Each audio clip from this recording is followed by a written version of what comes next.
Over the course of this year, I've had a lot of office upgrades. I went from a 9.7-inch iPad Pro to the 12.9-inch, like fully loaded iPad Pro. I went from an aging MacBook Air to a Mac Mini. And my latest office upgrade has been a new 4K monitor, specifically the LG 27UL500, which is a freaking terrible name.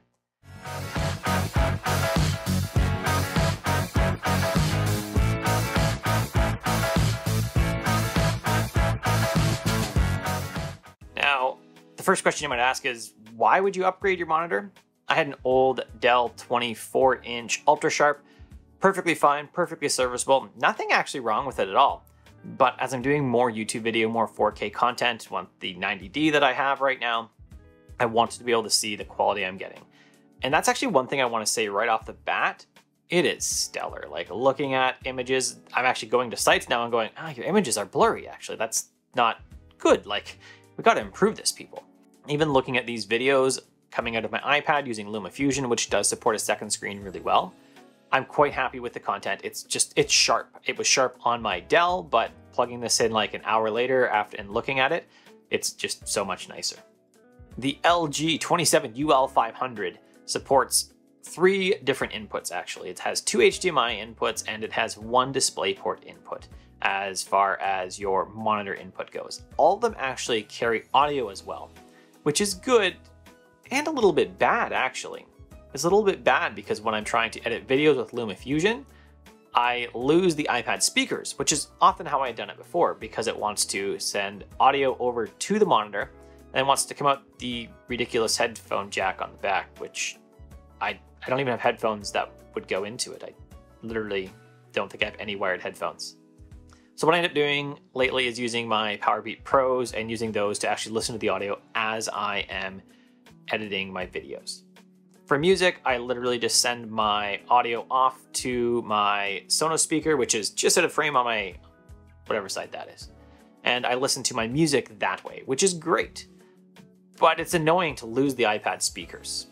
I kind of wish I didn't do that, and I kind of wish there was no audio engine in it. Like, really, LG, why is there an audio engine in this? Like, you don't have speakers. You do on your higher priced monitors, which were double the price, but there's no speakers on this. And honestly, monitor speakers suck anyways, so why would you bother? Just take that right out of there. One problem using this monitor with an iPad and 4K is that you're not going to get 4K over HDMI on this. You're going to need to use a DisplayPort, which means you're going to need a DisplayPort cable and a hub that supports DisplayPort. Those are really expensive, actually. I have currently the Stay Go hub from 12 South, and it has HDMI. It only supports 30 Hertz on HDMI, which people complain about, but I've actually never noticed it being that bad. 30 Hertz is fine for me, but it doesn't get me 4K. So that means my iPad screen has black borders, not just down the sides, but on the top and on the bottom as well. Now, some apps do take advantage of it. LumaFusion actually does get me a full screen experience, and that's nice, but I'm gonna have to upgrade my dock to something like a CalDigit one, which is very expensive, so I can have a DisplayPort out, and then I can take that DisplayPort and put it into the DisplayPort jack on my monitor. Because HDMI does not go to DisplayPort. You cannot have HDMI out of your computer and take it to DisplayPort. The controls for this monitor are all accessed via a single joystick underneath the monitor. I actually do wonder a little bit how this is going to hold up long term. I actually have 2 things plugged into this. I have my Mac Mini and I have my iPad coming out of the hub. That does mean that I switch inputs once a day, maybe once every other day, but fairly regularly. For the service life of this monitor, I will switch inputs regularly in theory. And I wonder how that joystick's going to hold up. I don't have any reason to believe after a few weeks that it's not going to hold up, like it's not failing already, but I do wonder if I'm going to get the same, 9 years that I got out of my Dell Ultra Sharp. Now, my 27UL500 came with a stand, which I never even used. It wasn't height adjustable. It was way too low. But it's also 100mm VESA capable, so I just mounted it on the same monitor arm I had before. Display quality, like I said, 30 Hertz doesn't bother me. I'm sure somebody watching this is going to be like, that's me. Like, if you don't notice that, then you're an idiot, and maybe I'm an idiot, but it doesn't bother me. So for display brightness, I find it plenty bright for me. I've cranked it down to about 40%, and that's been fine for me. It's not too bright. It's plenty bright when I need to see dark things. I have no complaints about that. Now, a caveat here is that lots of times on laptops, I go to turn it down, I realized my next setting was actually off. If you like your monitor really bright, I'm not sure how it'll perform for you. For me, 40% is plenty fine. Plenty fine to see everything. Plenty, it's just been perfect. Final question is, should you get the 27UL500? And I think it depends. If you already have something like the CalDigit dock and you're going to be using it with your iPad, then you should be getting proper 4K out of it. If you don't though, then you can look at the, I gotta look at my notes because this is a crazy names. You need to look at the 27UK850-W, which is USB-C monitor. And I think that with that one, you'll be able to go USB-C in and then you'll be okay. Now, that's not gonna give you a hub out though, a USB-C style hub out.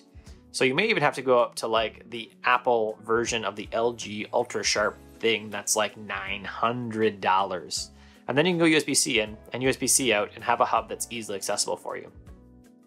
Or, you know, you could spend, I spent like $299. These are all Canadian prices, by the way. Spend like $299 on that, no, $278 on this monitor, and then another $200 on the CalDigit dock, and be just totally fine for significantly less money.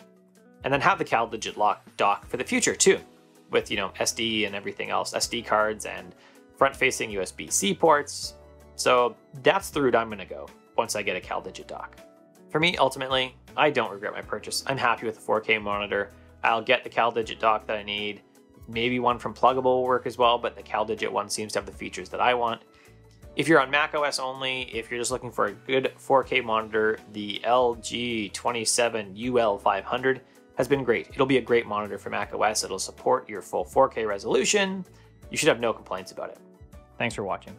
If you enjoyed today's video, you can make sure you don't miss any by subscribing below. Make sure you hit that little bell icon so you get notifications if you like notifications. Although, I gotta be honest, I hate them. If you'd like to support the channel, like to make sure that the videos keep coming, that the content keeps coming, you can support me on patreon.com/Curtis McHale. Have an awesome day.